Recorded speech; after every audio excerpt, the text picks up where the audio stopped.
Святам Раства Христова звярнулася да вернікаў і Святлана Ціханаўская, якая гаворыць у сваім пасланні пра святкаванне нараджэння веры і надзеі.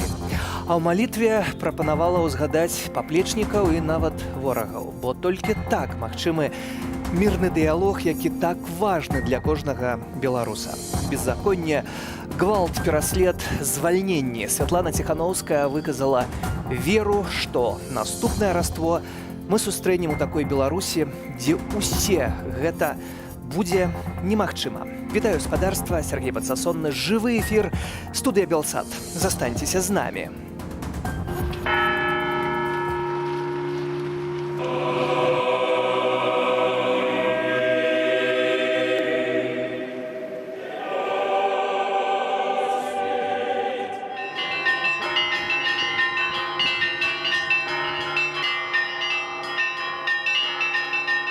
С праздником, с Рождеством Христовым. Дай Бог всем здоровья, крепости, духовной, телесной, душевной, всех благ. Рождество – это рождение всего нового. Ждем чего-то, какого-то чуда большого. Я не могу сказать словами, я не умею так красиво говорить, но для меня праздник Рождества – это с самого детства. Это Рождество чего-то нового, чего-то чудного чего-то ждешь. А ждем чего мы чудо? Здоровья, мира, благополучия, радости в жизни, чтобы только радость была, и чтобы всем было хорошо и радостно, чтобы все были здоровы.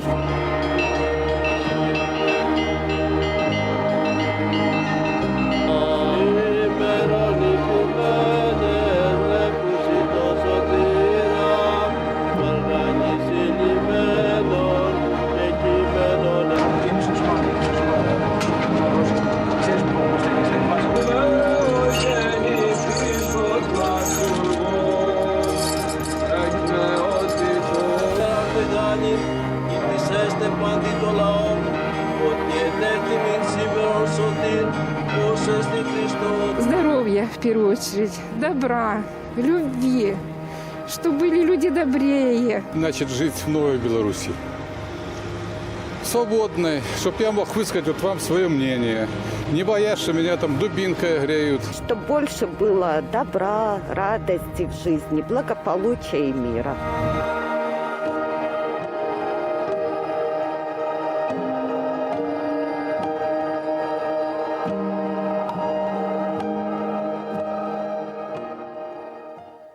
Напярэдадні Раства Христова праваслаўныя вернікі збіраліся ў святынях, каб адбыць калядную куццю, начную службу на свята Божага нараджэння. Нараджэнне Сына Божага прывіталі ў свята-духавым кафедральным саборы сталіцы. Давайце пабачым, як гэта было.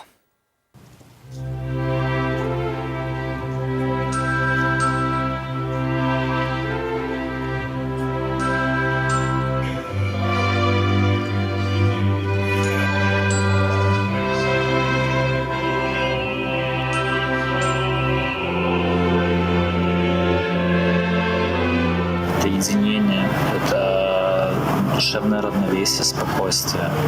То есть это просто любовь.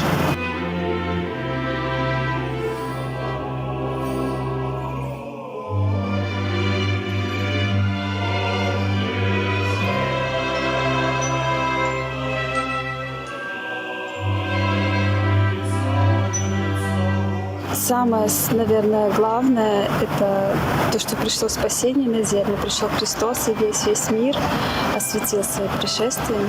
Это праздник добра, мира, любви.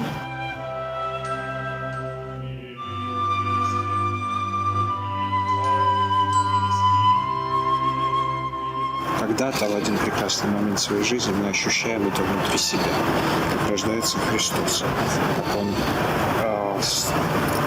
захватывает или поселяется в нашем сердце.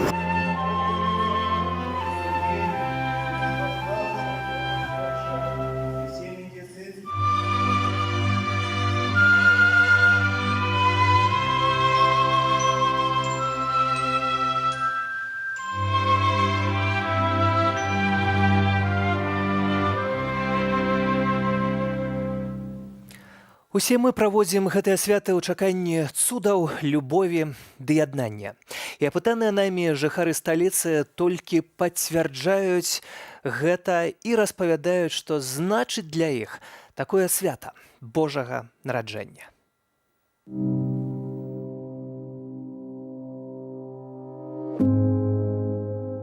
Для меня Рождество – это праздник такой надежды. Надежды на свет, на радость, на красоту, на спасение. Вот.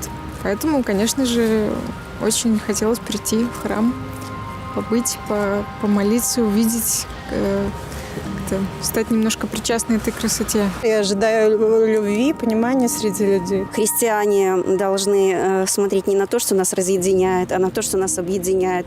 Это наш общий праздник, наша общая радость. Праздник, конечно, большой, он светлый, радостный, и он дарит надежду. Надежду, конечно, на лучшее, на то, чтобы оставили нас наказания наши за грехи. Это наш семейный праздник, это наш праздник всего духовного, нашего, будем говорить так, самосознания. Мы все ждем спасения, в общем-то, в своей земной жизни и после нее тоже.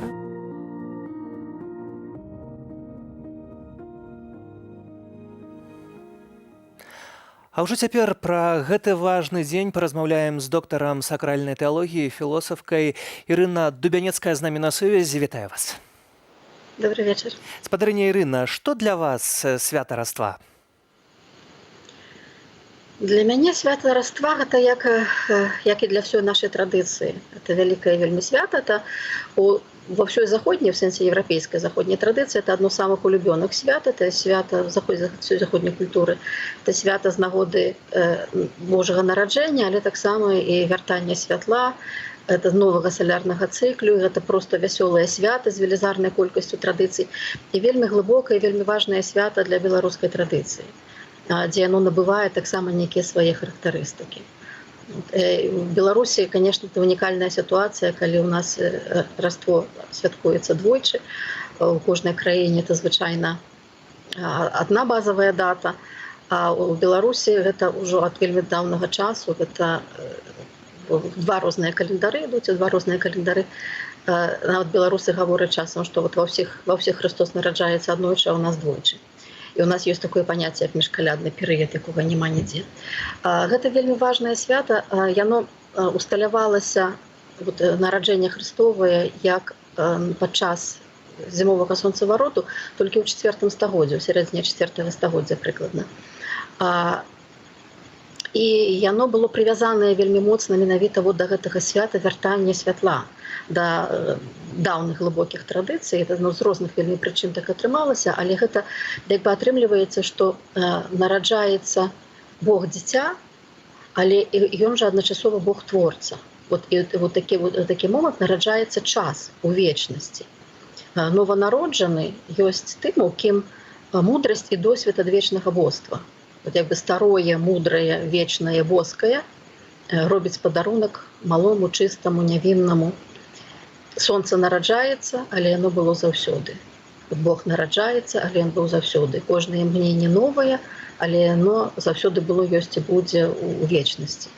Яно ператвараецца ў штосьці унікальнае, але яно ўпісанае у гэты нейкі адвечныя цыклы. Святло нараджаецца з цемры, дзень нараджаецца з ночы, і Бог дзіця нараджаецца з чэрэва маці, праяўленае з непраяўленага. Гэта была вельмі важная канцэпцыя у беларускай традыцыі, і яна спалучыла свята царкоўнае, разам з царкоўную традыцыю спалучыла з касмалагічнай традыцыю. Тым больш, што само свята гэта вельмі добра спалучае.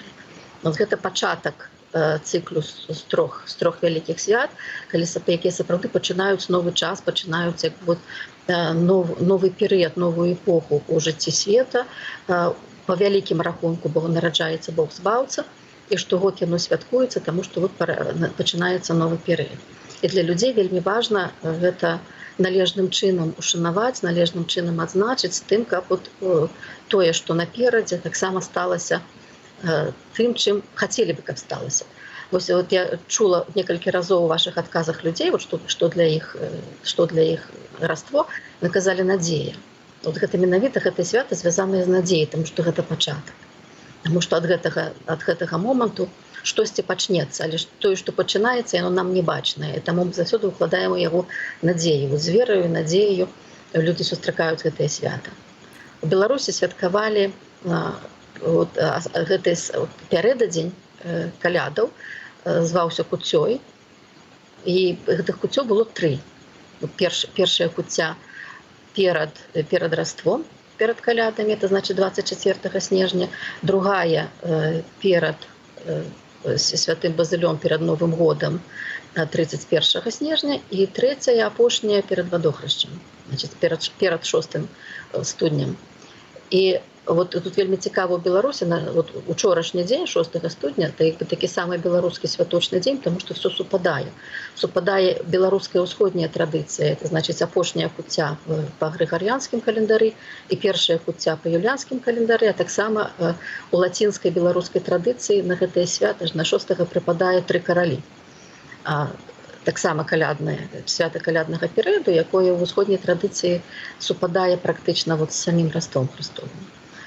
І гэта евангельскае свята, то есть гэта гісторыя, якая распавядаецца у 2 Евангеліях ад Мацвея і ад Лукі. Распавядаецца па-рознаму, і ўжо ў рознасці гэтай гісторыі закладаецца такая вот шматмернасць гэтага свята, што сапраўды там для ўсіх, хто уваходзіць у гэтае свята, для ўсіх ёсць штосьці. І калі ўжо там, скажем, у 19 стагоддзі пачынаюць ставіць ялінкі, і вот яно таксама впісваецца ў гэтае свята, вот як сусветнае дрэва, якое таксама запаліваецца агнямі, якое таксама прымае вот гэты новы час новага збаўцу. І вось менавіта па гэтаму усе мы, незалежна ад рознасцяў, чакаем гэтай надзеі і глядзім на яе, на наше жыццё гэтага года з надзеяй, таксама, якое пачынаецца наноў у кожным гэтым цыкле.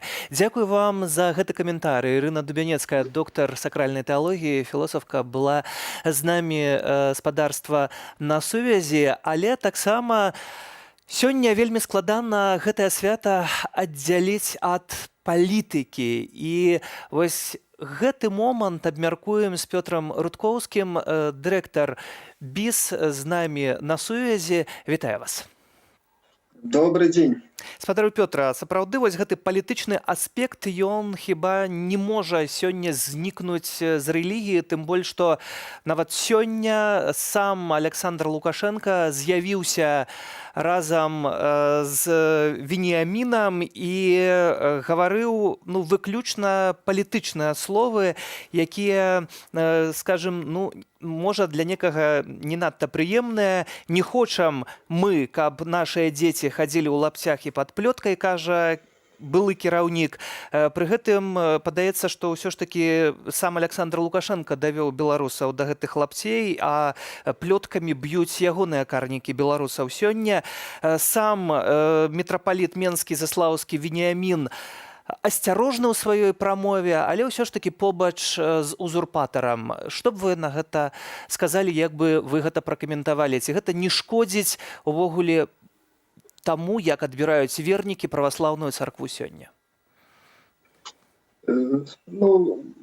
Значыць, у дадзенай сітуацыі з'яўлення Лукашэнкі ў храмах у такім сакральным кантэксце, яно, безумоўна, выклікае такія неадназначныя адчуванні. Я перакананы ў большасці не толькі католікаў, але таксама і праваслаўных.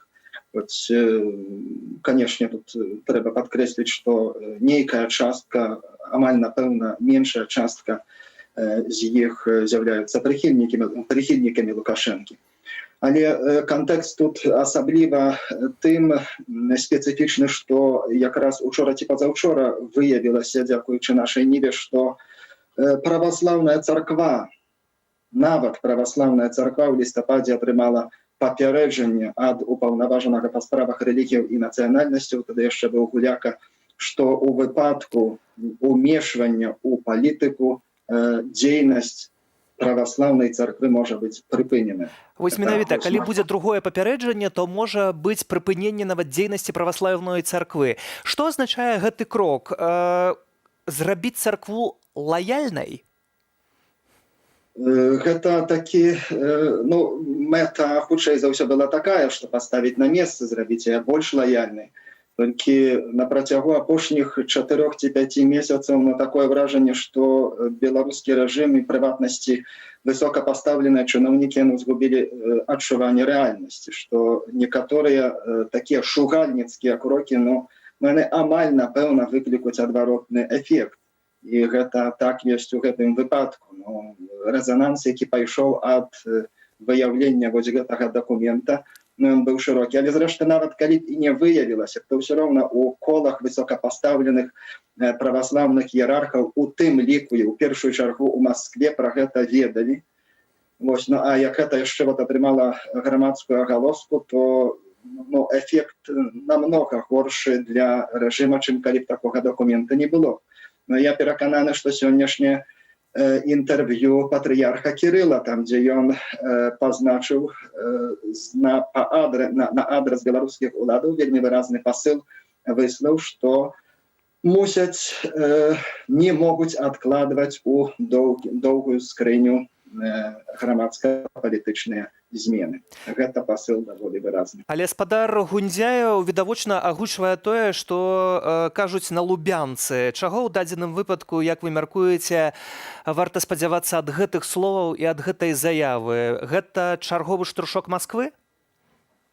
Я бы не казаў, што ўсё, што кажа патрыярх Кірыл, гэта пад дыктоўку Крамля. Хутчэй за ўсё значная частка пасылу, месседжу, который кіруецца асабліва на знешнепалітычным напрамку, то так, ён або узгоднены, або прынамсі ёсць кансэнсус наконт такіх асноўных лініяў. Так, значыць, гэта пэўны такі пасыл і для беларускага рэжыма, і таксама для беларускага праваслаўя і беларускага грамадства, што Масква, Крэмль і ў прыватнасці цэнтр расійскай праваслаўнай царквы, вельмі выразна, вельмі настойліва спадзяецца на змены, на рэальныя змены структурнага характару Беларусі. Інакш кажучы, беларускі рэжым тут з захадам гэта ўжо зразумела, што тут не выйдзе, але таксама ўсё цяжэй яму таксама на ўсходнім фронце, напрамку. Але таксама ў кантэксце апошніх пратэстаў адбыліся замены па сутнасці ў кіраўніцтве як касцёлу, так і вось праваслаўнай царквы. Так, спачатку змянілі ў праваслаўных кіраўніка. Так, цяпер мы маем мітрапаліта Менскага Заслаўскага Веніяміна, мелі да гэтага прарасейскага, нават расейскага Паўла. Таксама не пускалі ў Беларусь Тадэвуша Кандрусевіча, але арцыбіскупа ў выніку пусцілі, але мы бачым ягоную адстаўку. Ці гэта таксама не ўсё нейкія звёны аднаго ланцуга і адной гульні Лукашэнкі, які хоча тут цалкам кантраляваць хрысціянскія канфесіі? Гэта не з'яўляецца звёнамі аднаго ланцуга, гэта звёны розных ланцугоў, таму што і беларускі рэжым працуе па розных напрамках і працуе без адзінай стратэгіі, працуе спантанна, працуе толькі ад-хок, вельмі сітуатыўна, не маючы асаблівага плану. І што тычыцца такіх актораў, як там Ватыкан, ці маскоўскі патрыярхат, ці лакальныя касцёл, царква, тут таксама няма нейкай такой моцнай сінхранізацыі. Канешне, адзін бярэ пад увагу тое, што робіць іншы, але тут па прычыне рознасці суб'ектаў тут ужо няма агульнай лініі. Але ва ўсякім разе гэта складваецца ў такую агульную карціну такога стану рэчаў, што працэс ідзе асобна ўнутры грамадства і ў тым ліку цэркваў, касцёла, а рэжым працягвае жыць сваім жыццём у адарванасці ад грамадскай рэальнасці. І па тых дзеяннях, якія мы назіраем, Лукашенко хіба не толькі жыве ў адарванасці, а не слухае ні Бога і ўжо нават ні д'ябла, калі глядзець па тым, што робяць з Беларусю і беларусамі. Дзякую вам за гэтую размову. Пётр Рудкоўскі, дырэктар Беларускага інстытуту стратэгічных даследаванняў, філосаф, быў маім і спадарства госцем. А якія традыцыі святкавання Раства у вас цяпер і што б вы пажадалі беларусам у дзень Божага нараджэння? З такімі пытаннямі нашыя журналісты выйшлі на вуліцы Пенску. Ну, конечно, кутья постная на сочельник и кутья мясная уже на Калиду саму. 7-го. Ну, конечно, собираемся. 2 брата у меня здесь в Пинске. Рождество, соблюдаем пост до Рождества, потом ходим на ночную службу, а потом кушаем. Я хочу пожелать от чистого сердца здоровья, в первую очередь, добра, любви, чтобы были люди добрее как-то относились, чтобы было как-то вот как раньше были соседи с соседями дружили. Значит, жить в новой Беларуси. Свободной, чтобы я мог высказать вот вам свое мнение. Не боясь, что меня там дубинкой греют, закинут там какой-нибудь окрестин, еще что-нибудь сделают. Чтобы человек жил свободно, мог сказать то, что он думает. Мирно, спокойно, иметь право пройти, высказать, промаршировать мирно демонстрации, чтобы это не было наказуемо тоже. В общем-то, чтобы страна не превращалась в концлагерь. Обычно мы собираемся вместе дома к вечеру поближе и встречаем колядующих людей. К нам приходят верующие люди, играют на гитаре, поют православные песни. Очень интересно. Пожелание такое, чтобы все были здоровы. Счастья, здоровья, любви, удачи, всех благ. Что бы я пожелал? Я пожелал бы, конечно же, чтобы в этой стране что-то изменилось в лучшую сторону в плане как бы и политических свобод, и экономического, скажем так, развития. Вот. Ну, чтобы люди были немножко добрее друг к другу. Вот. Ну и как бы уважали друг друга. Ну, естественно, ходим в церковь, сочельник, садимся всей семьей, поэтому готовимся, конечно. Ну и традиционно гуся запекаем. Здоровья, здоровья, чтобы прекратилась эта вся мракобесие, чтобы люди ходили не злые, без намордников, с открытыми сердцами. Все для белорусов и только здоровья. Спадарства, тым часам і на Раство, і на Новы год, і на свой уласны дзень народзінаў. За кратамі ўжо паўгады знаходзіцца палітвязень Павел Севярынец. І з намі на сувязі ягоная жонка Вольга Севярынец. Вітаю, спадарня Вольга. Добрый дзень. Спадарня Вольга, якія апошнія навіны ад Паўла? Гэта хіба самае важнае, самае галоўнае сёння?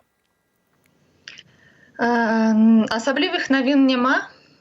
У турме навін не так шмат. 20 снежня яму працягнулі тэрмін утрымання яшчэ на 2 месяцы, тэрмін следчага працэсу.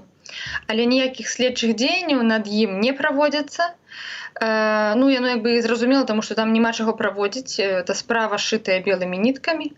Вось, нейкіх тэрмінаў суду, напрыклад, калі ён будзе, таксама нічога не называецца. Таму навіны ад Паўла яны такія будзённыя пра жыццё за кратамі. Піша ён, што змагаецца лечыць свае калені застудзіў, вось, распавядае таксама, што вельмі шмат прыходзіць лістоў падтрымкі, зараз больш 30 за дзень яму прыносяць, што ён нават не паспявае адказваць на іх. Вось, ён вельмі дзякуе людзям за гэту падтрымку і салідарнасць. Піша таксама працяг свайго рамана, пачаў пісаць казку для сыночка пра 2 анёлаў, якія ахоўваюць хлопчыка Франка. Вось, мы яе вельмі чакаем у лістах. Нашу яму перадачы, стараюся пісаць нейкія заявы на сустрэчу, але ніякіх добрых адказаў мы не атрымліваем, толькі адмовы на гэта. Вось, у прынцыпе, усе навіны. Раство – гэта свята надзеі. Пра гэта мы сёння гаворым у нашым эфіры. Але для вас гэта свята таксама свята надзеі ці штосьці яшчэ? Канешне, Раство свята надзеі, так. І я адчуваю па сённяшніх часах, што у прынцыпе нам трэба імкнуцца спадзявацца на Бога вось, а не на людзей. І я, як веруючы чалавек, спадзяюся, што ўсё-такі цуд у нашай краіне адбудзецца ў гэтым годзе. Ну і свята Раства, яно дае такое натхненне, што нашы малітвы яны будуць пачутыя. Але ўсё ж такі, вы гаворыце, трэба спадзявацца на Бога, не на людзей, але без людской салідарнасці хіба вельмі складана. І таксама спадару Паўлу у тым ліку, які атрымлівае, як вы кажаце, вельмі шмат лістоў ад беларусаў. Ці дастаткова гэтай салідарнасці? Нашу сям'ю людзі, беларусы падтрымліваюць проста неверагодным чынам, таму нам няма на што скардзіцца абсалютна. Вось, падтрымка Паўлу і іншым палітвязням, ну, я ведаю, што таксама вельмі вялікая. Павел піша, што такой падтрымкі і салідарнасці ён за ўсе свае 7 год сутак розных хіміяў і турмаў яшчэ не бачыў. Вось, я кажу, што трэба спадзявацца на Бога ў тым сэнсе, што змены ў нашай краіне, яны адбудуцца толькі пасля пакаяння, як бы, пэўным сэнсе, таму што нашай краіне патрэбна не толькі вот это вызваленне ад дыктатуры, але таксама і ацаленне зямлі. Мы столькі год жылі пад гэтым прыгнётам, што зараз так хутка яно ўсё, мы бачым, не адбываецца, не змяняецца. Мы павінны самі змяніцца, і вось гэты працэс, он пайшоў. Я веру, што раз ён запушчаны, то ён прывядзе ўсё-такі да добрых пераменаў. Спадарня Ольга, учора адзін з герояў нашага рэпартажу праекту «Беларус беларусу» казаў пра тое, што калі знаходзіўся за кратамі, то яму было вельмі цяжка, бо ён не ведаў пра тое, як ягоная сям'я. І гаварыў пра тое, што яму падавалася, што там быць лягчэй, чым на волі, што сям'я настолькі перажывае. Вось вам таксама вось гэты момант быць на волі нібыта, але без Паўла больш складана, чым яму там, як вы гэта пракаментуеце? Ну, гэта ў любым выпадку непроста, канешне, не там быць, не тут быць. Сям'я палітвязня, чалавека, который сядзіць несправядліва, то яна таксама, можна сказаць, сядзіць разам з ім. Таму што тут ты маеш нейкую прастору, хаця б свабоду, ты бачыш навіны.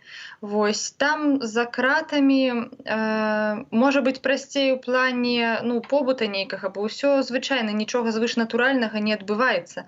Ну, але Павел там, можна сказаць, у изоляцыі інфармацыйнай, да яго лісты там праз тыдзень даходзяць з навінамі, альбо там праз адвакатку.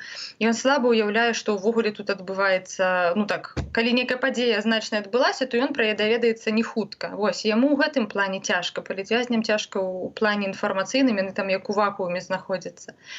Вось, нам, конечно, вельмі непроста. Я за гэты час, напэўна, схуднела на кілаграм 10, не ведаю, вось, пачаліся праблемы са здароўем. Таму усім непроста зараз. Ну, але мы мусім трымацца дзеля сваіх родных, вось, мусім захоўваць спакой, каб ім там было спакайней таксама. Мусім іх падтрымаць. Гэта таксама пэўная дарога змагання да агульнай перамогі. Але вы таксама гаворыце, што назіраеце за тым, што адбываецца, чытаеце навіны, бачыце інфармацыю. Пратэсты, якія перайшлі ў двары і якія цяпер вельмі таксама непакояць вось гэты дзейсны рэжым. Як вы гэтыя пратэсты ацэньваеце? Ці гэта добры шлях да перамогі? Як вы гэта бачыце? Я радуюся, што яны ёсць, гэтыя пратэсты. Я вельмі ўдзячна тым людзям, которые не спыняюцца і выходзяць, нягледзячы на надвор'е, ноч, святы. Я шчыра захапляюся. Я захапляюся, хто гэтыя людзі, которые не спыняюцца і ўвесь час працягваюць хадзіць. Я думаю, што зараз любая актыўнасць, яна добрая. Галоўнае, каб яно ўвогуле не спынілася і не сышло на такое паўклівае зноў, там, альбо на нейкія размовы на кухнях, як гэта было раней. Веру, што так ужо не будзе. Вось, і дзякуй яшчэ раз тым людзям, якія на маршы выходзяць штодня, можна сказаць. Дзякую вам за гэтую размову і таксама жадаю вам надзеі, якая прынясла тое, пра што вы марыце. Ольга Севярынец, жонка палітвязня Паўла Севярынца, які ўжо паўгады спадарства знаходзіцца за кратамі, а ўжо цяпер яшчэ раз кадры пра Паўла і таксама віншаванні для беларусаў. Палітвязням! Свабода! Беларусі! Свабода! Свабода! Свабода!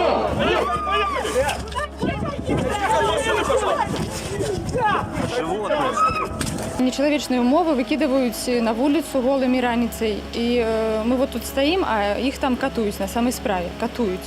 Живе Беларусь! Живе Беларусь! Живе Беларусь! Я думаю, што ўжо зараз беларусы, якія 25 гадоў з гакам трываюць гэты здзек, вырашылі досыць. Режим як вагню боится правды, боится свободы, боится справедливости.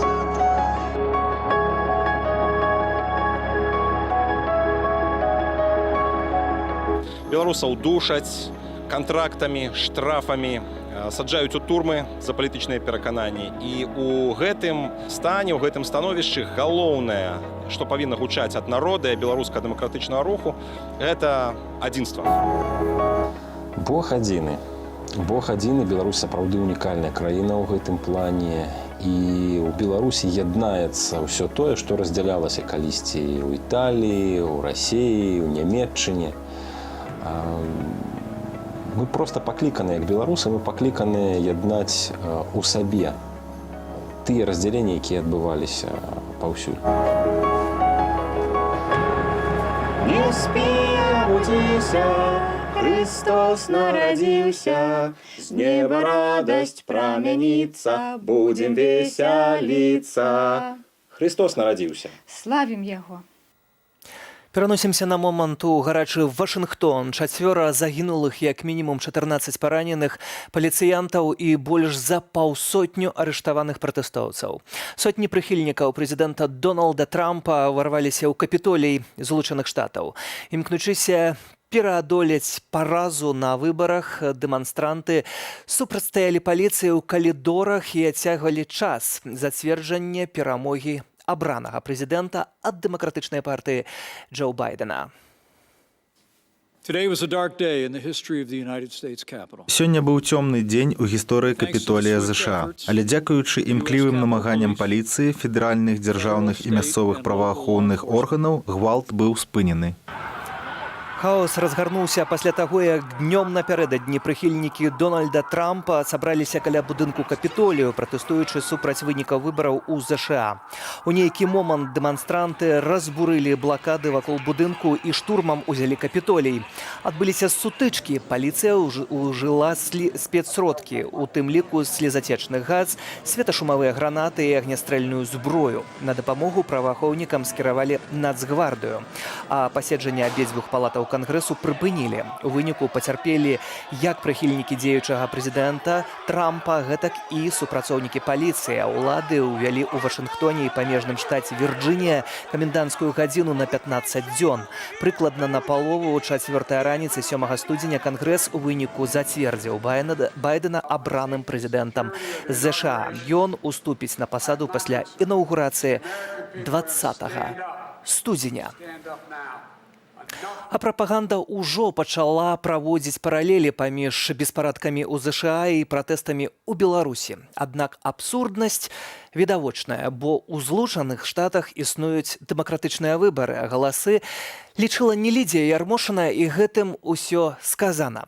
Выкарыстаў гэтыя беспарадкі ў сваёй прамове да раства і Александр Лукашенко. Ён параўнаў пратэсты, назваўшы беларускіх пратэстоўцаў невялічкай кучкай. І зноў казаў пра тое, што дрэнна, калі людзі ходзяць па вуліцах, яшчэ горш ідуць у двары, а нават страшыў, што будзе нязносна, калі яны прыйдуць у кватэры. Толькі вось на вуліцах, у дварах, ды і ў кватэрах б'юць і забіваюць карнікі самога Лукашэнкі. І беларусы добра пра гэта ведаюць.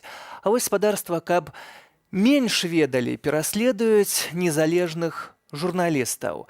І пераследуюць не толькі кідаючы за краты, але і робячы ўсё, каб замыкаліся незалежныя выданні. 31 снежня выйшаў апошні нумар выдання газеты «Вольная глыбокая», які існаваў, гэтае выданне існавала 26 гадоў. Чаму так здарылася?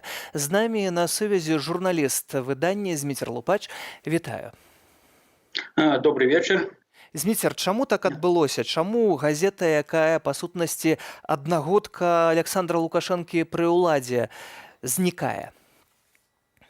Ну, тут шмат прычын і эканамічны чыннік. Вядома, што незалежныя газеты паступова замяняюцца больш сучаснымі сродкамі, але асноўны чыннік, вядома, это эканамічны чыннік, бо як я размаўляў з выдаўцом газеты Владзімірам Скарбатуном, стала нявыгадна яе выдаваць, але тут прычына не толькі эканамічная, але ў тым, што з тых 26 гадоў, што існавала газета, 20 гадоў яна адчувала на сябе ціск з боку ўладаў, і з 2005 па 2017 год яна была выкінута з падпіскі. І гэта вельмі падарвала газету. Калі ў 2005 годзе наклад газеты дасягнуў лічбы 5000, то у Глубокая нават прыязджала намесніца міністра сувязі, якая перад уладамі ставіла такую задачу: давайте падумаем, як нам разам закрыць газету «Вольная Глубокая». Але трэба аддаць належнае уладам, яны на той крок тады не пайшлі, але падпіскі не было, і газета мусіла тады рабіць сваю сістэму распаўсюду. Газета распаўсюджвалася на рынках, у прыватных крамах, але, як кажа Владзімір Скарбатун, каб тады з падпіскі газету не выкінулі і не было гэтага ціску, то зараз наклад, вядома, зменшыўся, але не быў бы, сітуацыя не выглядала б так катастрафічна, як зараз.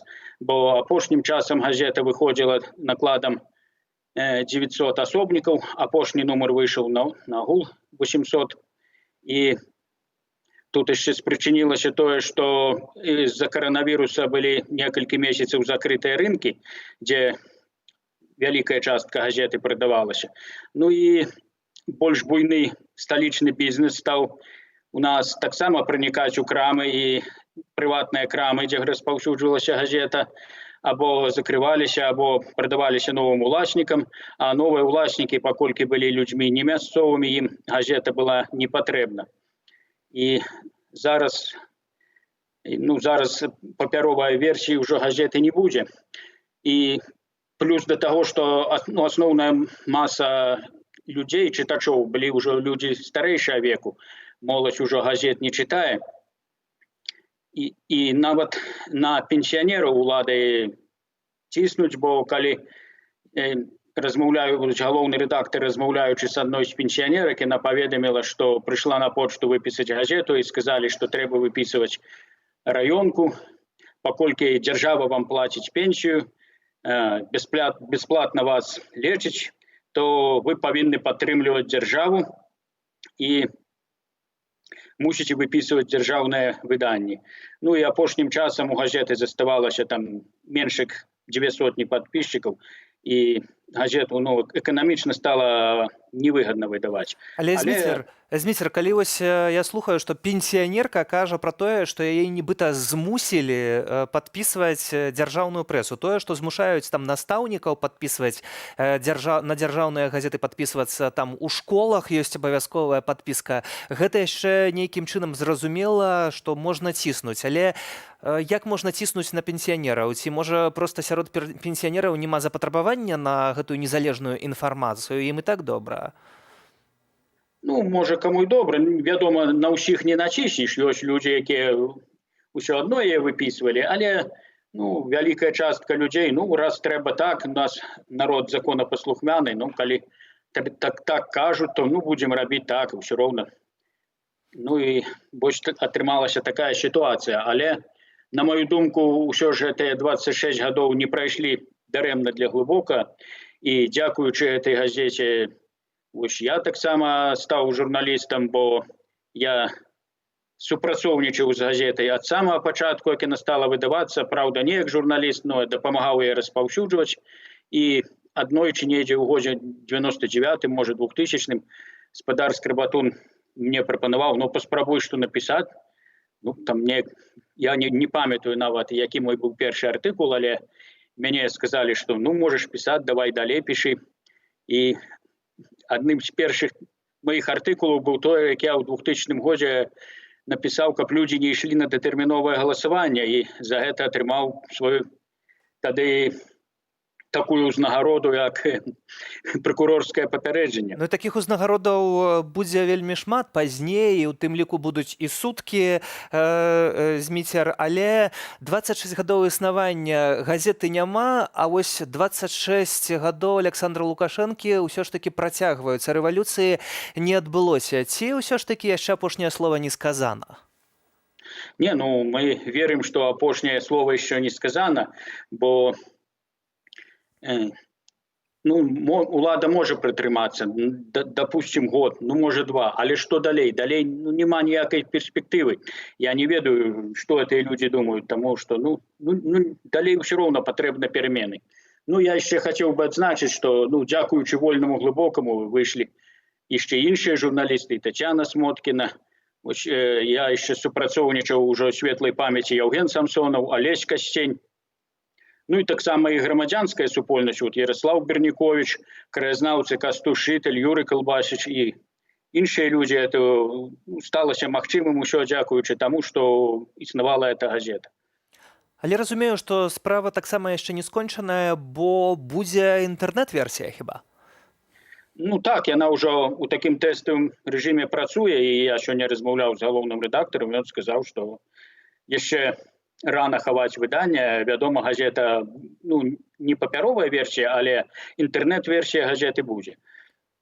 Як бы было інакш у IT-краіне. Так што цяпер чакаем новых артыкулаў і новых дасягненняў ужо ў электронным выданні і жадаем таксама вельмі шмат чытачоў, каб іх было значна больш, каб усё ж такі нішто не змагло спыніць незалежную інфармацыю. Дзякуй за гэтую размову. Журналіст Глыбокага Зміцер Лупач быў з намі на сувязі. Мы ж працягваем. Чацвер — гэта адзіны дзень, калі была магчымасць перадаць перадачу на Акрэсціна. Аднак блізкія, якія прыехалі сёння гэта зрабіць да ізалятару, пабачылі толькі надпіс, што перадачы не прымаюцца праз каронавірус. У нас гісторыя Веранікі, мужа якой забралі ў менскім уруччы, калі той папросту выйшаў у краму.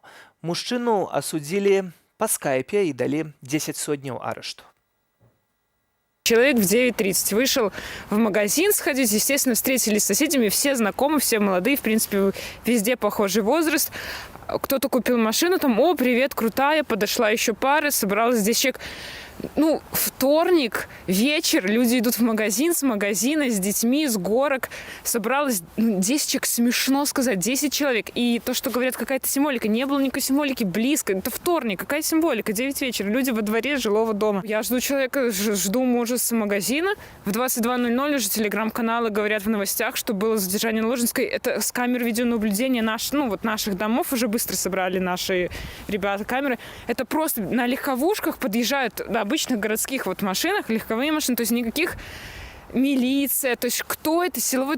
Выходят люди в обычной гражданской одежде, очень быстро, просто бегом забирают эту группу из 10 человек. Я узнаю, что забрали, но, естественно, телефон уже недоступен. Обзваниваю все РОВД, все представляются, дают комментарии, говорят, нет, такого задержанного нет, либо там нет, нам вообще не привозили. Первомайск говорит, звоните утром. Что за ответ? Звоните утром. Я вообще куда звоню? В РОВД или в магазин услуг каких-то? Я не понимаю. Сегодня с утра приходим, дежурный команда не принимать. Почему не? Ковид. Когда перенос дня этого никто, я не знаю, будет ли перенос, когда это будет, не знаю, будет ли следующий четверг, я не знаю, но сегодня мы не принимаем. То есть никакой информации, ни пресс-служба МВД не давала, ни какой-то, как вообще не давать информацию? Табличка, ковид мы не принимаем, до какого не принимаем, куда переносим, просто какой-то... Я звоню в МВД уточнить, потому что люди приехали, люди издалека приезжают, потому что родственники. Никакой заранее информации вчера пообещали. МВД не в курсе, ГУВД не в курсе, звоните начальнику ЦИП Шепетько. Сегодня не рабочий день, он не работает, не отвечает. Дежурной информации не располагает, не отвечает. 7 студзеня, спадарства, гэта яшчэ і дзень народзінаў. Дзень народзінаў Міколы Аўтуховіча. Яму сёння споўнілася 58 гадоў. Аднак 8 снежня стала вядома пра ягонае затрыманне, і артыкул, паводле якога праходзіць спадар Мікола, досыць небяспечная. Гэта тэрарызм. Таксама былі выказванні публічныя ў медыях Александра Лукашэнкі ў гэтым кантэксце, які гаварыў пра тое, што тонамі возяць зброю неякую з Украіны праз беларускую мяжу. Гэта стала падставою для заяваў афіцыйнага Кіеву, а таксама незалежных экспертаў пра абсурднасць, што кажа Александр Лукашенко. Але тым не менш чалавек знаходзіцца за кратамі і увогуле вельмі мала што вядома пра спадара Міколу, а блізкія і знаёмыя гавораць нават пра пагрозу ягонаму жыццю. Ужо цяпер паразмаўляем з Васілём Завадскім, праваабаронца Time Act. Гэта ініцыятыва, якая дапамагае спадару Міколу альбо спрабуе дапамагчы. Вітаю вас, спадар Васіль. Добрый вечер. Спадар Васіль, вельмі мала інфармацыі. Дачка Мікола Аўтуховіча Кацярына кажа, што ўвогуле не атрымлівае ніякіх адказаў ад бацькі, хаця да яго піша. Таксама адзін з паплечнікаў кажа, што можа апасацца за ягонае жыццё. Што вядома і што найбольш бянтэжыць? З аднаго боку, дзякаваць Богу, учора стала вядома пра тое, што адвакат ўсё ж такі змагла пабачыць Міколу. Гэта не значыць, што яна трапіла ў такім устаноўленым парадку, што яе пусцілі туды на спатканне канфідэнцыяльнае. Яна была запрошана, як я зразумеў, на следчыя дзеянні. Але прынамсі, яна за доўгі час змагла пабачыць Міколу, паразмаўляць з ім і даведалася, і з гэтага мне стала вядома, што, на жаль, ён перанёс вельмі цяжка хварэў на каронавірус, ляжаў у шпіталі, але некалькі дзён назад стаў адчуваць сябе лепш, і яго вярнулі ў следчы ізалятар, і пачаліся гэтыя следчыя дзеянні. Это што датычыць, калі коротка казаць пра стан Міколы. Ён пачуваецца зараз не вельмі добра, зрэшты, як шмат хто з тых людзей, якія перанеслі каронавірус. Але хаця б мы ведаем, што ён жывы, таму што сапраўды былі такія апасенні. Больш, напэўна, каля месяцу да яго не пускалі адваката, не прымалі для яго перадачы, пасылкі, і, канешне, гэта выклікала самыя розныя думкі. Гэта вось што стала вядома. А калі казаць пра тое, што вы закранулі, сапраўды мы ўсе ведаем толькі тое, што агучыла афіцыйная прапаганда. І гэта, мякка кажучы, канешне, калі ўсё прааналізаваць, выклікае вялікія сумневы у тым, што былі нейкія падставы для затрымання такого вось пераследу Міколы і тых людзей, якія затрыманыя разам з ім. Гэта вось апошняе выказванне пра тоны зброі, завезенай як бы з-за мяжы, пра тое, што затрыманая такая так званая тэрарыстычная групоўка, у якую ўваходзіць святар, яго жонка, жанчына, інвалід з інваліднасцю другой групы. Зараз, наколькі мне вядома, чалавек без нагі з Баранавічаў. Вось такая дзіўная тэрарыстычная група. Гэта па-першае. Па-другое, вось гэтыя заявы пра тое, што яшчэ ловім, яшчэ не ўсе, некаторыя бегаюць. Это што ў нас у нашых спецслужбаў такі метад барацьбы з тэрарызмам, што пра гэта аб'яўляюць па тэлевізору. Карацей кажучы, вельмі шмат пытанняў. Таксама вось літаральна днямі 4 студзеня затрымалі ў Крупскім раёне былую актывістку АГП Ольгу Маёраву, і таксама ейны сын казаў, што следчая ў часе гэтага ператрусу, які адбываўся і пры затрыманні маці, згадвалася прозвішча Міколы Аўтуховіча. Вось гэты момант таксама хацелася падняць, якім чынам спадарыня Ольга Маёрава таксама можа быць датычная да гэтага ўсяго. Хіба яшчэ больш абсурдаў з'яўляецца? Так, я згоден з вами. Я магу толькі казаць пра тое, што я бачу ў сацыяльных сетках, і тое, што Ольга Маёрава і на мяне ў Фейсбуку ў сябрах, і я бачыў яе выказванне, і яна шмат у чым падтрымлівала тое, што казаў Мікола Аўтуховіч. А ён не хаваў сваіх поглядаў, не хаваў сваіх думак, ён даволі актыўна публікаваўся у Фейсбуку, свае посты рабіў, выказваўся. Дарэчы, нічого там, ніякіх тэрарыстычных памкненняў, прынамсі, я не бачыў. Але тое, што ён не згаджаўся з тым, што адбываецца, з тым, што робіць рэжым, з гэтым гвалтам, які адбываецца, з гэтым беззаконнем, якое адбываецца ў нашай дзяржаве, ён гэтага не хаваў. Як і не хавала і Вольга, як не хаваю і я не згода з гэтым, і шмат хто іншыя. Але калі гэта ўжо з'яўляецца падставай для абвінавачання ў тэрарыстычнай дзейнасці, то тады вельмі сумна. Спадар Васіль, таксама Мікола рабіў некалі ультыматум Аляксандру Лукашэнку, так, і казаў ультыматыўна, што ён павінен сысці, адсунуцца ад улады, на што узурпатар ніяк не адрэагаваў, а вось усё ж такі мне падаецца, што Аляксандр Лукашенко такіх рэчаў не даруе. Вось гомельскі актывіст, таксама Владзімір Няпомняшчых, так, знаходзіцца цяпер за кратамі. Гэта чалавек, які вельмі адкрыта і вельмі востра выказваўся пра Лукашэнку. Мікола Аўтуховіч тут хіба нейкі асабісты вораг ужо былога кіраўніка? Давайте успомнім, з чаго пачалося наогул пераслед Мікола Аўтуховіч, з чаго пачаўся. З таго, калі я не памыляюсь, наколькі я ведаю, з таго, што ён вырашыў пайсці ў дэпутаты. А як вы ведаеце, гэта было яшчэ на пачатку стагоддзя, калі я не памыляюсь. І тады была справа пра стрэльбу, патроны і абсалютны таксама чарговы вырак крымінальны з абсурдамі. Гэта была ўжо другая справа, што вы кажаце пра патроны. А першая справа была пасля таго, калі Мікола вырашыў пайсці ў дэпутаты Верховнага Савета. І, як я разумею, не пытаўся дазволу у вышэйшай улады, а гэта ў нас ужо само па сабе злачынства. Гэта было тады, і шмат прозвішчаў, акрамя Аўтуховіча, можна назваць людзей, якія вырашылі пайсці кандыдатамі ў дэпутаты ці прэзідэнты і падвергліся крымінальнаму пераследу. І тады Мікола вінавачыўся, калі не памыляюся, у ухіленні ад аплаты падатку.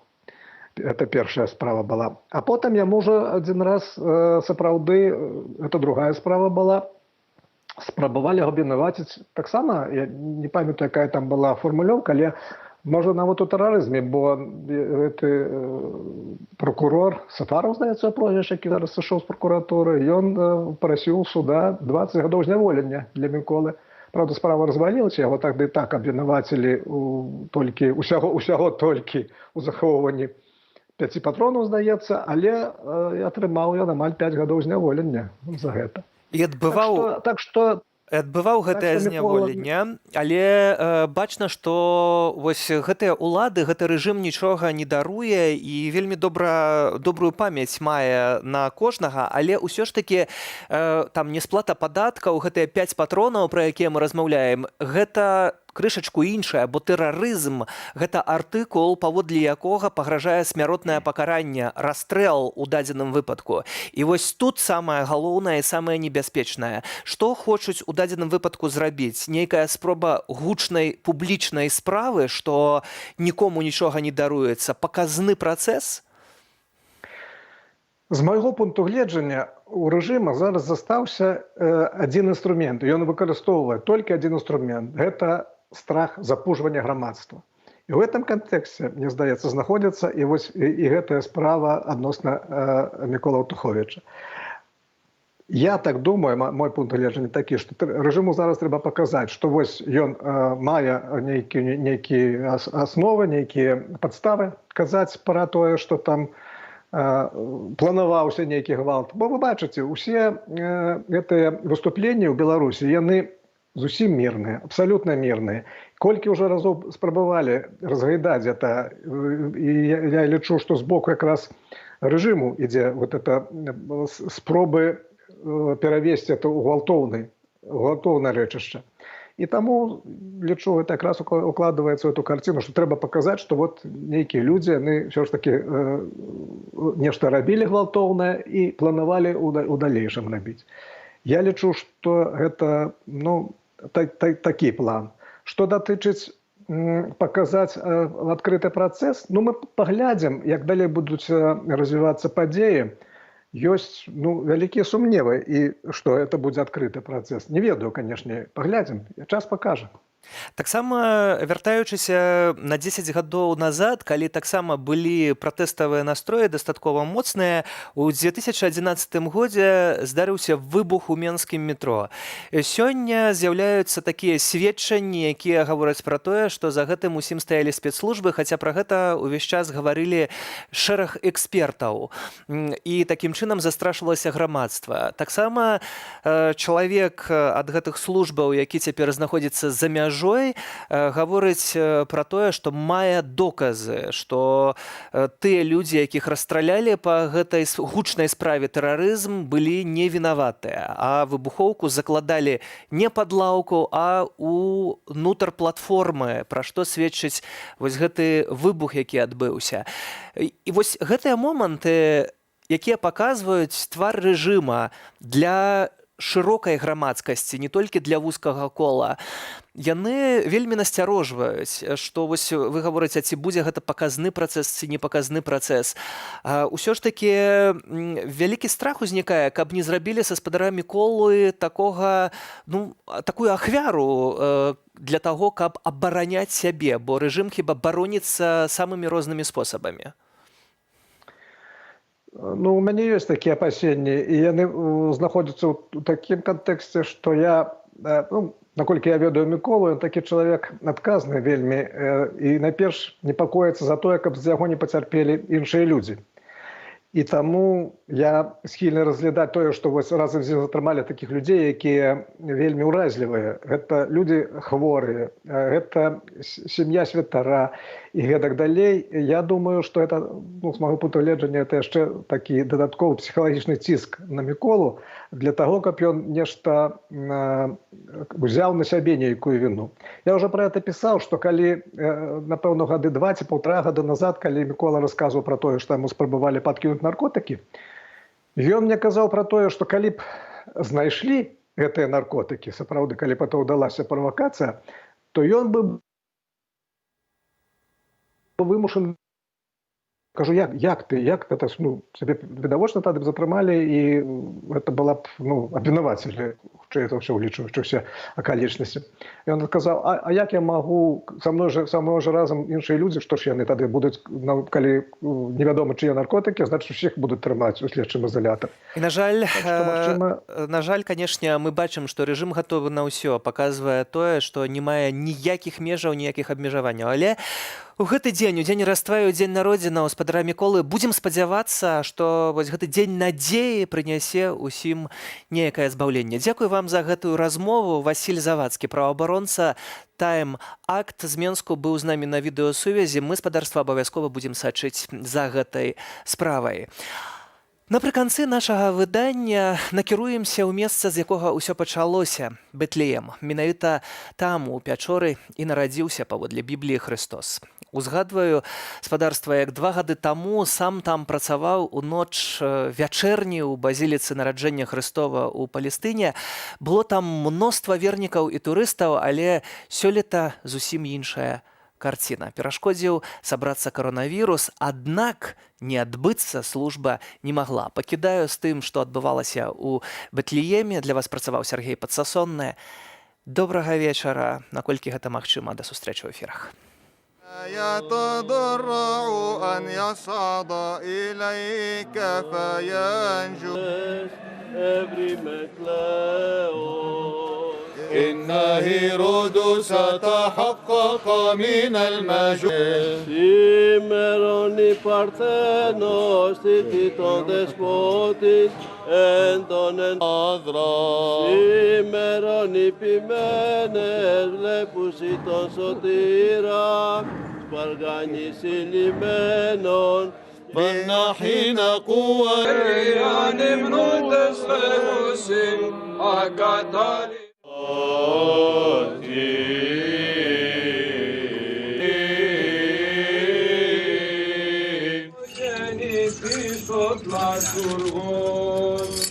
أكنا أوتي توز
беларускае святараства. Пра насычанымі падзеямі гэты выходны дзень распавядзем у аб'ектыве па-беларуску і без цэнзуры. З вами Вольга Старасціна. Пачынаем з кароткага анонсу.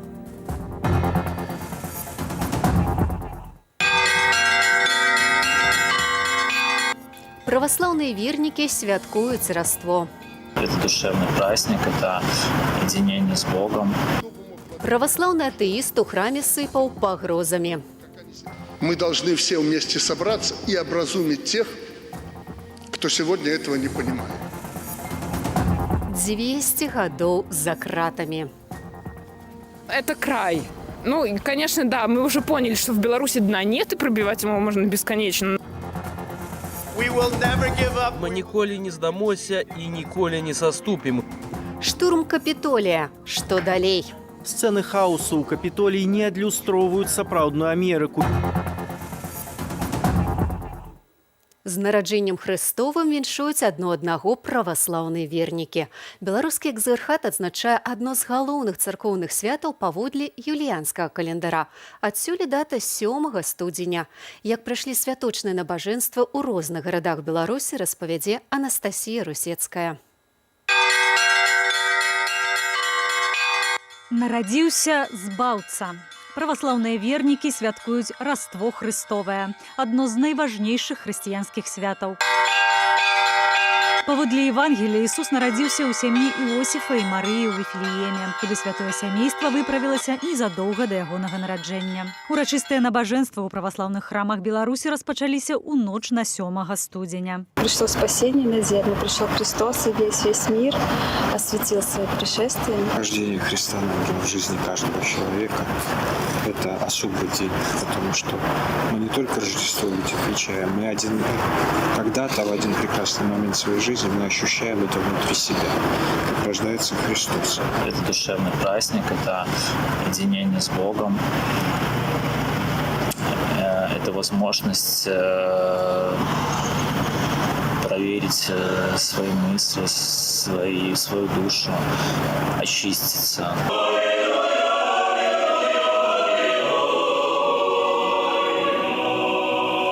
У Мінскім святадухавым кафедральным саборы урачыстая ўсяночная літургія сабрала шмат вернікаў. З-за каронавіруса прыхаджане і служкі былі ў масках. Падчас службы мітрапаліт Менскі Заслаўскі Веніямін памаліўся за хворых і медыкаў.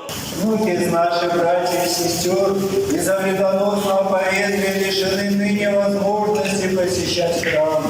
Вознесем о них прошение милосердному Господу, Творцу, да Бог обновил душевные телесные силы. Свята нараджэння Хрыста чакалі з нецярплівасцю і ў сям'і Трапачкаў з пасёлку Садовы Пінскага раёну. Рождество Христово дает нам силу, веру, надежду, наполняет наши семьи добром, радостью и благоговением. Настаўніца Вольга Трапачка спявае ў царкоўным хоры з юнацтва ўжо больш за 20 гадоў. У мясцовую царкву Святой Параскевы Пятніцы на вечаровую службу яна выправілася ўсёй сям'ёй, разам з мужам і 2 сынамі. Христос родился, Христос родился, Бог воплотился. Любоў да спеваў перадалася малодшаму сыну Кірылу. Рождество Христово, ангел прилетел. Он летел по небу, людям песни пел. Все люди ликуйте весь день, торжествуйте день Христова Рождества. Все люди ликуйте весь день, торжествуйте день Христова Рождества. Паводле хрысціянскай веры галоўная сутнасць свята – абвяшчэнне Божага валадарства для ўратавання чалавецтва, вестку пра якое сваім нараджэннем прынёс Ісус Христос. Для кожнага верніка Рождество Христово – гэта цуд, які дорыць надзею. Для меня праздник Рождества – это с самого детства. Это Рождество чего-то нового, чего-то чудного, чудного чего-то ждешь. А ждем чего мы чудо? Здоровья, мира, благополучия, радости в жизни. Чтобы только радость была, и чтобы всем было хорошо и радостно, чтобы все были здоровы. Настроение очень хорошее, чувство тоже прекрасное, потому что родился Христос в это время. Для Него, для нас, для мира это спасение. Просим Его и Матерь Его Божию, чтобы исцелили от этих тяжелых болезней, которые в настоящее время одарила весь мир и всех. И будем надеяться, что в этот год, 21-й, принесет счастье и радость и добро.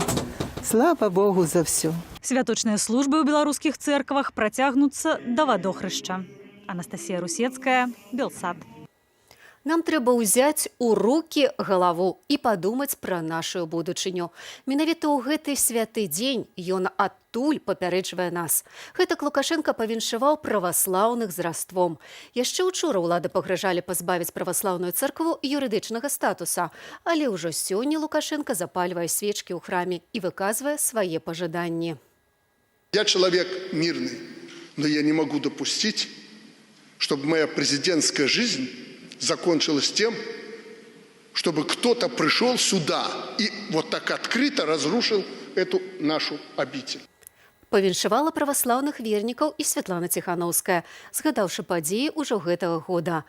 Царква заўсёды павінна заставацца месцам, якое натхняе, гуртуе і падтрымлівае людзей, незалежна ад іхнага веравызнання. Яна заклікала ўсіх падтрымаць сваіх блізкіх і паплечнікаў малітваю. Спыніць гвалт і развіваць дыялог паміж уладамі і грамадствам Беларусі пажадаў патрыярх расійскай праваслаўнай царквы Кірыл.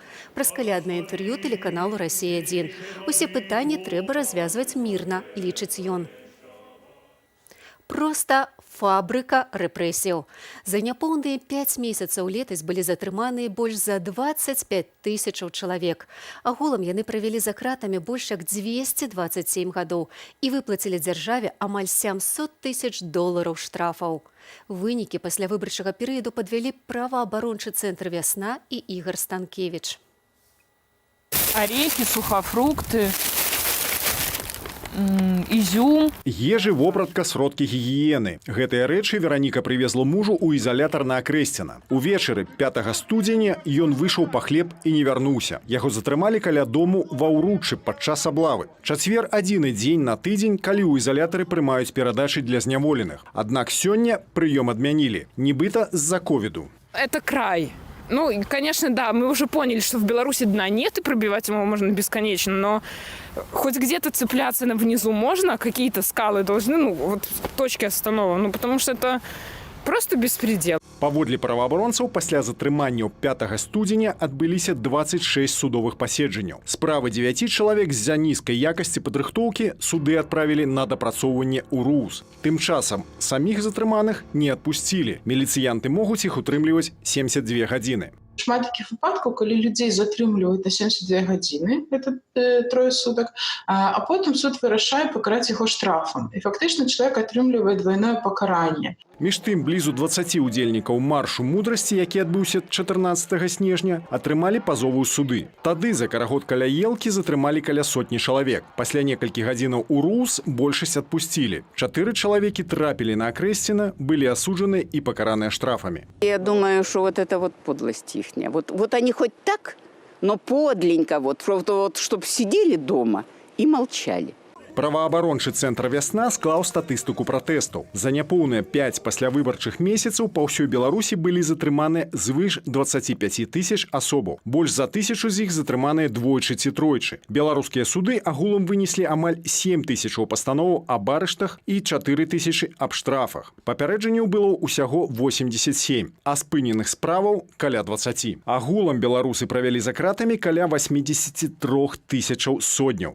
Ці 227 гадоў і выплацілі дзяржаве амаль 1 800 000 рублёў штрафаў. Конечно, большая частка рэпрэсаваных выпадкаў рэпрэсіі адбылася ў Менску, але па кожнай вобласці, амаль па кожнаму гораду Беларусі ёсць выпадкі рэпрэсій. Паводле праваабаронцаў, пры затрыманню былі збітыя звыш 380 чалавек. Шпіталізаваныя каля 490, не менш за 10 чалавек атрымалі агнястрэльныя раненні і 5 чалавек былі забітыя. Між тым, ніводнай крымінальнай справы супраць сілавікоў не заведзена.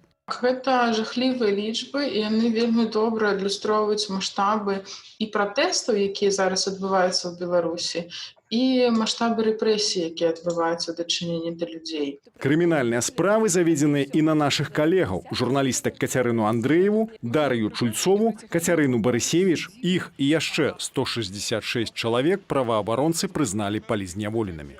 Ігар Станкевіч, Белсад.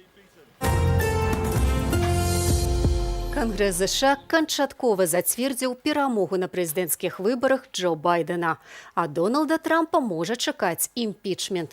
Хоць і без гэтага прэзідэнцтваваць Трампу засталося менш за 2 тыдні. Але амерыканскія палітыкі апасаюцца, што Трамп, які напярэдадні заклікаў сваіх прыхільнікаў прадэманстраваць сілу, за апошнія 13 дзён здольны зрабіць горшыя рэчы. Пра выклікі для дэмакраты ды спосабы з імі справіцца распавядзе Ярослаў Сцешык.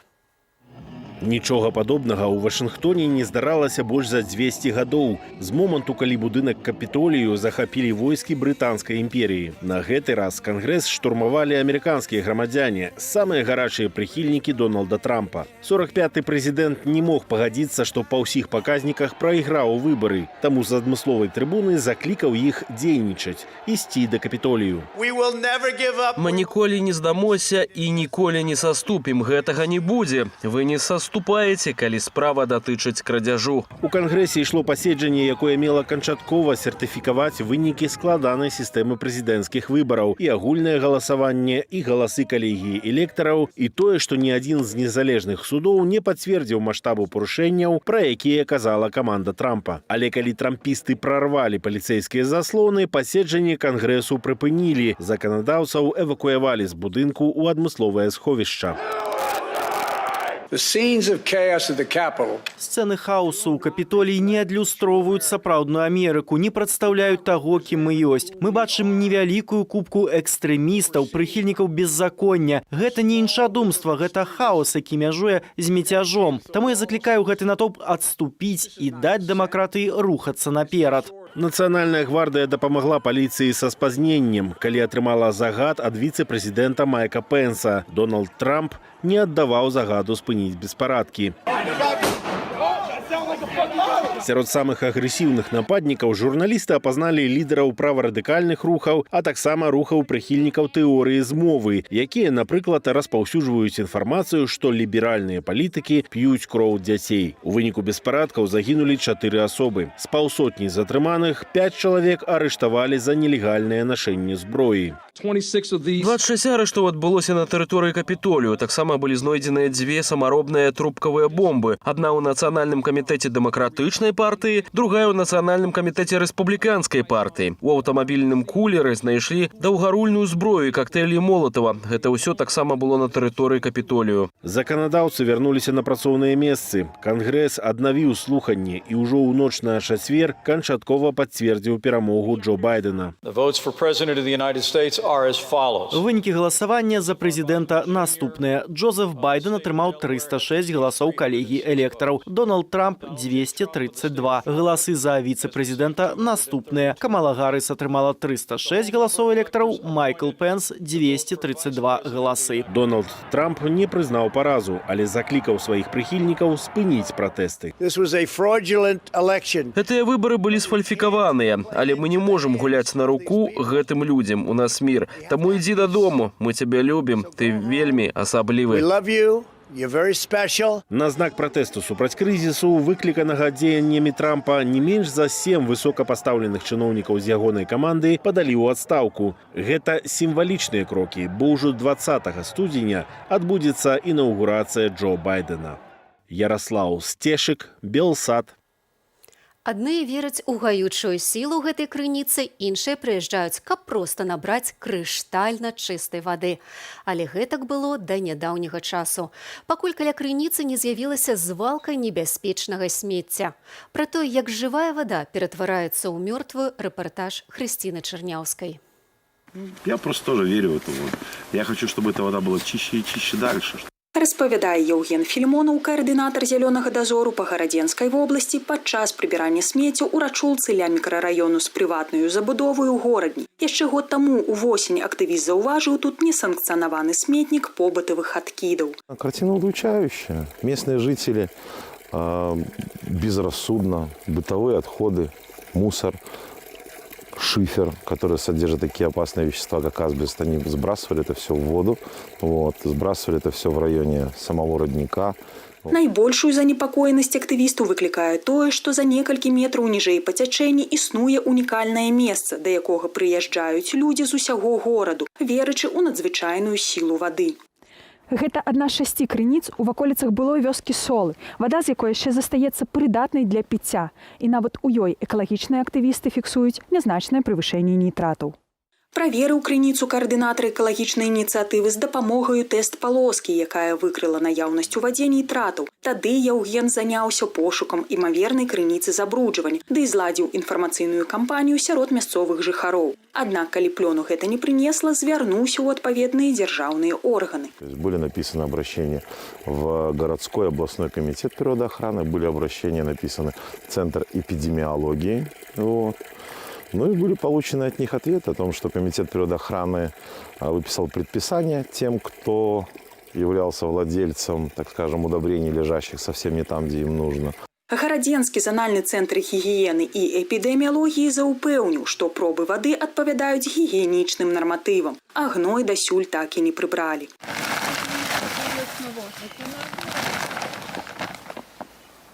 Добра ведаюць сітуацыю са станам пітной вады ў цэнтры экалагічных рашэнняў. З 2013 года установа рэалізуе праект маніторынгу прыродных водных крыніцаў водны кантроль. За гэты час валанцёры ды эколагі абследавалі болей за 3000 калодзежаў. Са свайго досведу адмыслоўцаў ва ўстойлівым кіраванні воднымі рэсурсамі Наталя Парэчына называе 3 асноўныя крыніцы забруджвання.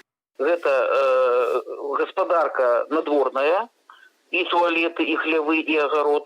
Это палетки, которые навокал сядзібы, и это жывёлагадоўчыя комплексы, которые неправильно складируют навоз, альбо не своечасова вывозят это на палетки и распыскивают по полям.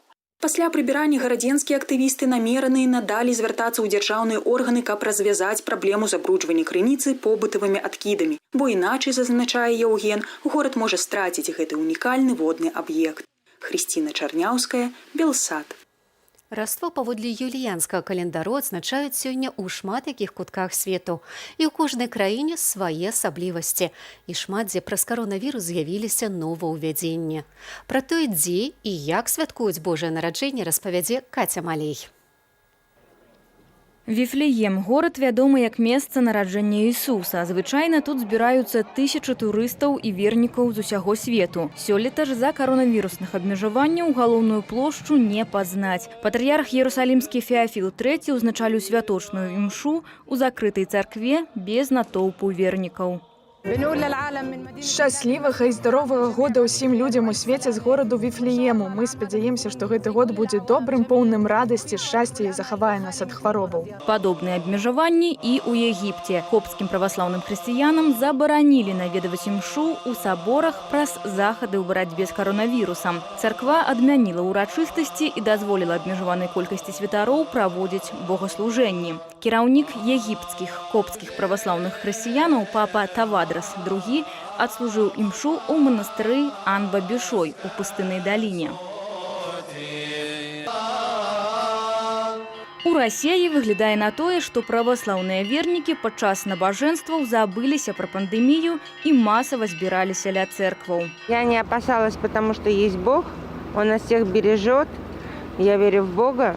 И я верю в то, что мы с Ним, и мы Его дети. Для того, чтобы окончательно победить эту болезнь, нужно продолжать выполнять все предписания, которые следуют от санитарных и медицинских властей.